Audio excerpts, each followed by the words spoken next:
तो ये माइनिंग मतलब की जा रही है हमारे सांबा डिस्ट्रिक्ट में, क्या सांबा डिस्ट्रिक्ट के अलावा पूरे ओवरऑल जम्मू कश्मीर में ये माइनिंग की जा रही है।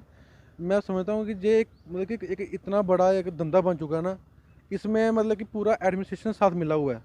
जहाँ हम किसी एक बंदे को बोलेंगे ना कि माइनिंग जो उसका जो टेंडर वाला ओनर है, जो उसने जो वो कर रहा है, वो तो करता पैसों के पीछे, डिपार्टमेंट पूरा एक साथ मिला हुआ है।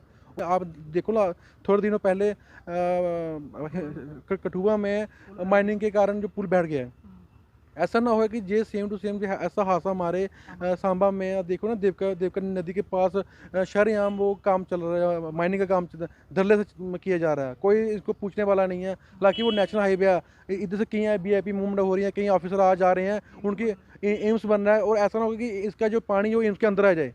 और जो अगर एम्स के अंदर पानी आ गया तो समझ लीजिए एक बहुत बड़ी एक मिस हैपनिंग हो सकती है हमारे पूरे जम्मू कश्मीर के लिए। और एम्स कोई छोटी मोटी से जिस तरीके से माइनिंग माफिया जिला सांबा में लगा हुआ है, उससे हमारे जितने भी हमारे जो वाटर बॉडीज़ हैं, जैसे हमारी देवक नदी है, जैसे बसंतर नदी, बसंतर दरिया है, उसमें से जो है वो रेत रातों रात जो है वो उठाई जा रही है, और प्रशासन की मिलीभगत से।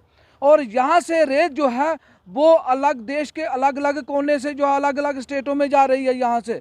और माइनिंग माफिया का इतना ज़्यादा यहाँ पे बोलबाला है कि यहाँ पे कोई सुनवाई नहीं है।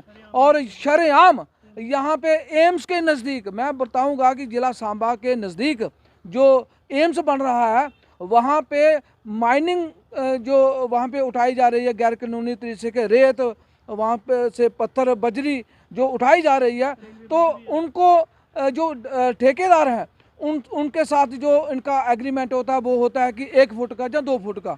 लेकिन 6-6 फुट 10-10 फुट जेसीबी की मशीनों के साथ जो है वो यहाँ से मलबा उठाया जा रहा है, और उससे जो हमारे पुल हैं उनको नुकसान हो रहा है। जैसे कठुआ में तरनाक का पुल जो है वो बह गया, किसकी वजह से। और ये रेलवे का ब्रिज जो विजयपुर के नज़दीक है, इसको भी खतरा है। और जो नया पुल बना रहे हैं उसका भी कोई पता नहीं है वो कब तक चलेगा। इसलिए जो माइनिंग माफिया है उसके ऊपर लगाम जो है वो किसने कसनी है, क्योंकि प्रशासन जो है वो खुद उनके साथ जो मिली भगत है, और लाखों करोड़ों रुपए का महीने का जो माइनिंग है यहाँ पे गैर कानूनी तरीके से हो रही है। हमारा बसंतर का पुल है, इसके साथ भी माइनिंग हो रही है, लेकिन कोई रोकने वाला नहीं है। देखिए इससे क्या होगा, इससे नुकसान होगा। आज देखो जब ब्यालाचा का पुल गिरा, पंजाब से, हरियाणा से, हर जगह से यात्री जो अमरनाथ यात्रा के लिए आ रहे हैं उनको बड़े को परेशानी हो रही है। 5-5 घंटे जाम में वो फंसे हुए हैं। इसी वजह से फंसे हुए हैं कि ये पुल जो अभी 2-3 साल पहले बना था, मुश्किल से मैं समझता हूँ 2-3 साल पहले बना था, और इसकी बुनियाद होती है 40-50 साल तो पुल की बुनियाद होती है, लेकिन उसके बावजूद भी 2-3 साल में गिर गया। तो इसका यही वजह कि इलीगल जो माइनिंग हो रही है उसी की वजह से गिरा है। अगर हम सरकार से यही अपील करना चाहते हैं, कम से कम पुल से कम भी 1 किलोमीटर दूर, 1 किलोमीटर दूर तक जो अगर कोई होती भी है, लीगल माइनिंग भी होती है तो होती है, और बरसात में तो बंद करनी चाहिए। क्योंकि बरसात के मौसम में तो आपने देखा कितना नुकसान हुआ हिमाचल में, कितना नुकसान हुआ महाराष्ट्र में, हर जगह पूरे हिंदुस्तान में नुकसान हो रहा है। तो इलीगल जो माइनिंग हो रही है, मैं समझता हूँ इसमें ज़्यादातर जो सरमायादार लोग इन्वॉल्व हैं और जो लैंड ग्रैबर हैं वो दो नंबर की इलीगल माइनिंग कर रहे हैं, उनको इसमें बेनिफिट होता है।